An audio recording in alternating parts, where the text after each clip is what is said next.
नमस्कार, मी प्रतीक्षा. न्यूज 18 मराठीमध्ये तुम्हा सर्वांचं स्वागत. तर एक नजर टाकूया सुपरफास्ट 100 बातम्यांवर. पुण्याच्या शिरूरमध्ये भाजपने राष्ट्रवादीला मोठा धक्का दिलाय. माजी आमदार पोपटराव गावडेंचे पुत्र राजेंद्र गावडेंनी भाजपात प्रवेश केलाय. चंद्रकांत पाटलांच्या उपस्थितीत हा पक्षप्रवेश संपन्न झालाय. तर माजी आमदार पोपटराव गावडे हेही लवकरच मुख्यमंत्र्यांच्या उपस्थितीत भाजपमध्ये प्रवेश करणार आहेत. अजित पवार आणि दिलीप वळसे पाटलांना हा मोठा धक्का मानला जातोय. शिवसेना पक्ष आणि चिन्हाबाबत उद्या सर्वोच्च न्यायालयात सुनावणी होणार. सर्वोच्च न्यायालयातील सुनावणीकडे संपूर्ण देशाचं लक्ष लागलंय. राष्ट्रवादी काँग्रेसच्या पक्ष आणि चिन्हाबाबतही सुनावणी होणार आहे. चंद्रपूर काँग्रेसमध्ये वडेट्टीवार आणि धानोरकरांमधील गटबाजी चव्हाट्यावर आली आहे. यामुळे काँग्रेसला चंद्रपूरमधील सत्ता गमवावी लागण्याची शक्यता आहे. दोघांनीही नगरसेवक अज्ञात स्थळी ठेवले, तर काही नगरसेवक संपर्कात असल्याचा दावा मुनगंटीवारांनी केलाय.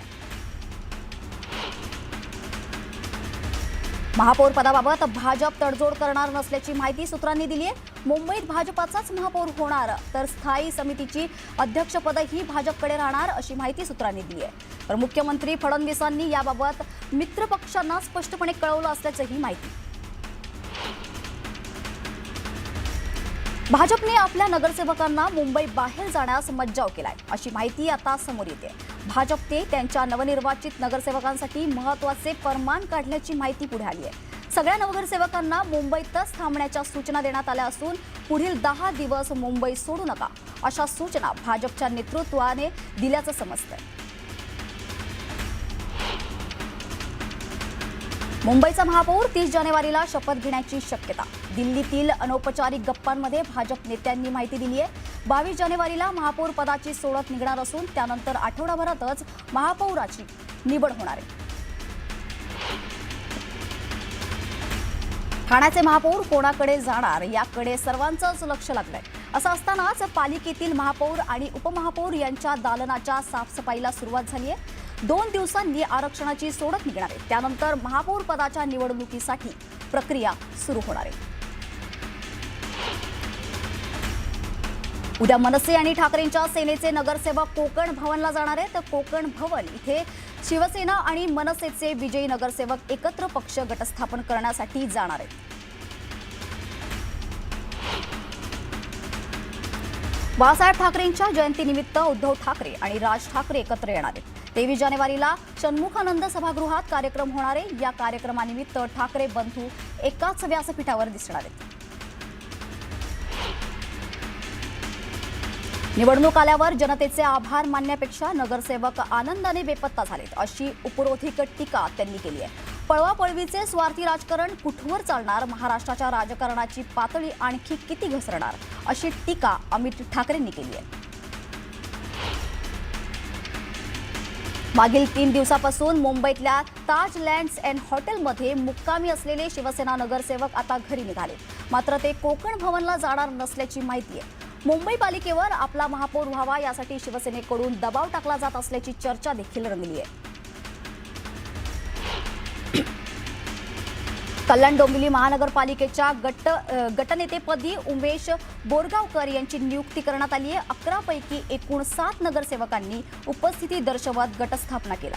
तर संपर्कात नसलेले लवकरच येतील असा विश्वास वरुण सरदेसाईंनी बोलून दाखवला.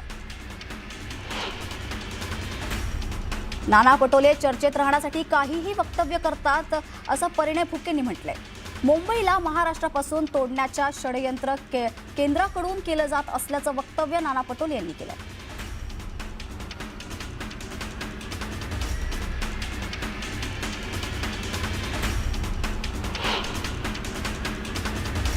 पुणे जिल्हा परिषदेच्या निवडणुकीचा उद्या उमेदवारी अर्ज दाखल करण्याचा शेवटचा दिवस आहे. तर इंदापूरमध्ये मुख्य लढत ही राष्ट्रवादी काँग्रेस विरुद्ध भारतीय जनता पक्ष अशीच होणार आहे. राष्ट्रवादीबरोबर भारतीय जनता पक्षाने पूर्ण ताकदीने ही निवडणूक लढण्याचा निर्णय घेतलाय. परभणीत जिल्हा परिषद निवडणुकीसाठी उमेदवारी दाखल करण्यासाठी मोठी गर्दी केली होती. यावेळी उमेदवारांनी शक्ती प्रदर्शन करत उमेदवारी अर्ज दाखल केले. सांगलीत गोपीचंद पडळकरांच्या बहिणी जिल्हा परिषद निवडणुकीच्या मैदानात उतरल्यात। जोरदार शक्ती प्रदर्शन करत त्यांनी उमेदवारी अर्ज दाखल केलाय। माधवी पडळकर यांनी निंबवडे जिल्हा परिषद गटातून अर्ज दाखल केलाय।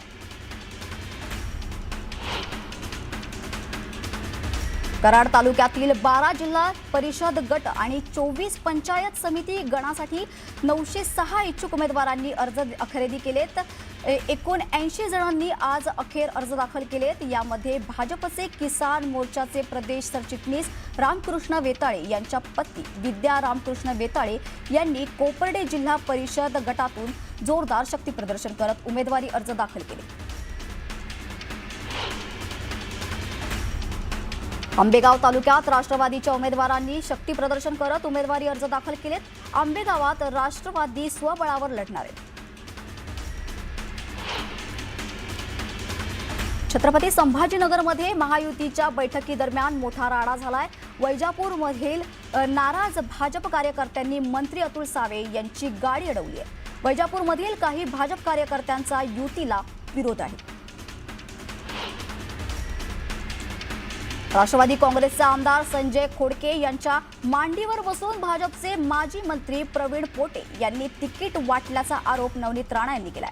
भाजप नेत्या नवनीत राणा यांनी इंस्टाग्रामवर पोस्ट करत हा आरोप केलाय। तसेच प्रवीण पोटे यांचे पगारी नोकर जनतेला फसवत असल्याचं, निष्ठावंत भाजप कार्यकर्त्यांवर अन्याय करत असल्याची टीकाही त्यांनी यावेळी केली आहे। सोलापुरात उद्या दुपारी 2 वाजेपर्यंत स्थानिक पातळीवरच्या सूचना ऐकल्यानंतर जिल्हा परिषदेसाठी युती जाहीर केली जाणार आहे। दादा भुसेंनी याबाबत माहिती दिली आहे। गुहागर, चिपळूण आणि खेड पंचायत समितींवर महाविकास आघाडीचाच झेंडा फडकवणार असल्याचं भास्कर जाधवांनी म्हटलंय। तर भाजपला लोकशाही संपवायची असल्याची टीका त्यांनी केली आहे।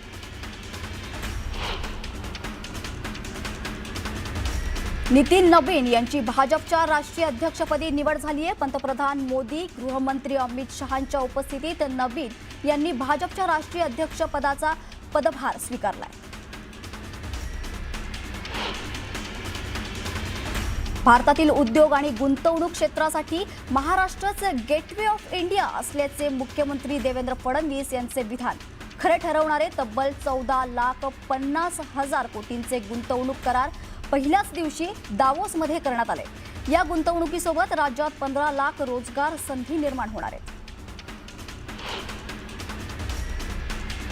अहिल्यानगरमध्ये भारतीय सेनेनं युद्धसज्जता आणि आधुनिक रणनीतींचे प्रभावी दर्शन पाहायला मिळाले। सेनेनं टँक, हेलिकॉप्टर, सुखोई आणि ड्रोनची ताकद दाखवली आहे।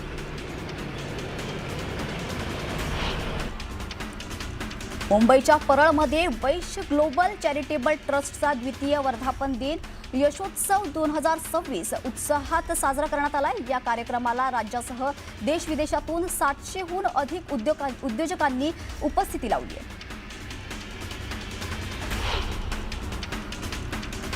माकपच्या नेतृत्वाखाली पालघरमध्ये शेतकऱ्यांचा लॉंग मार्च, 50,000पेक्षा जास्त मोर्चेकरी सामील। प्रमुख मागण्या मान्य कराव्यात, अन्यथा रेल रोको करण्याचा आंदोलकांचा इशारा। जळगावच्या चोपड्यात शासकीय कापूस खरेदी केंद्रावर आतापर्यंत 55,000 क्विंटल कापसाची खरेदी झाली आहे। खरेदी केंद्राचे प्रतिनिधी अभिजित आंबेडकरांनी ही माहिती दिली आहे।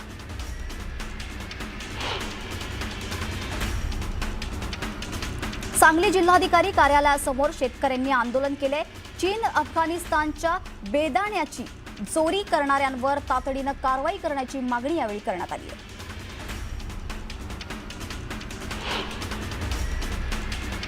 यवतमाळ जिल्ह्यात CCI कडून 10 लाख क्विंटल कापसाची खरेदी करण्यात आली आहे। ही खरेदी आतापर्यंतची सर्वाधिक विक्रमी खरेदी मानली जाते। धाराशिवमध्ये धुळे सोलापूर मार्गावर धर्मवीर छत्रपती संभाजीराजे शौर्य प्रतिष्ठानकडून रास्ता रोको आंदोलन करण्यात आले। आंदोलकांनी EVMला विरोध करत आंदोलकांनी जाळपोळ देखील केली आहे। तर तातडीनं मागणी पूर्ण करण्याची मागणी आंदोलकांनी यावेळी केली आहे। पालघरमध्ये जिल्हाधिकारी कार्यालयाच्या मुख्य गेटकडे जाताना मोर्चा रोखलाय। मोर्चा रोखल्यानं मोर्चेकरी आक्रमक झाले। मुख्य गेटवर मोर्चा करू न दिल्यास बोईसर पालघर मार्गावर ठिय्या आंदोलनाचा इशारा शेतकऱ्यांकडून देण्यात आलाय।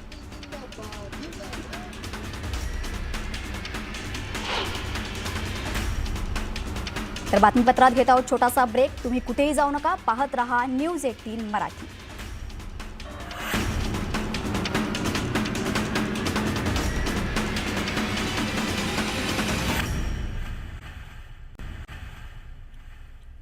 ब्रेक नंतर आपलं पुन्हा एकदा स्वागत। पाहुयात सुपरफास्ट 100 बातम्या।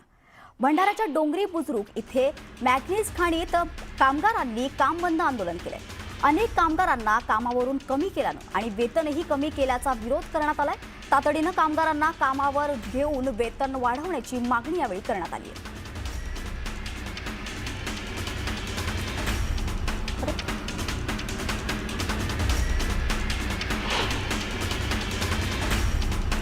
इथे घेऊया छोटासा ब्रेक। तुम्ही पाहत रहा न्यूज 18 मराठी।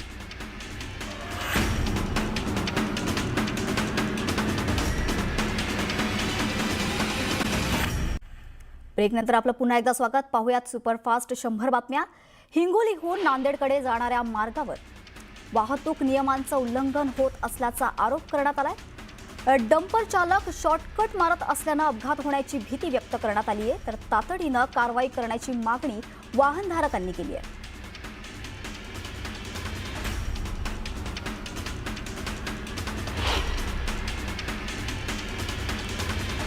तर बातमीपत्रात आपण इथेच थांबत आहोत, मात्र तुम्ही पाहत रहा न्यूज 18 मराठी, आवाज महाराष्ट्राचा।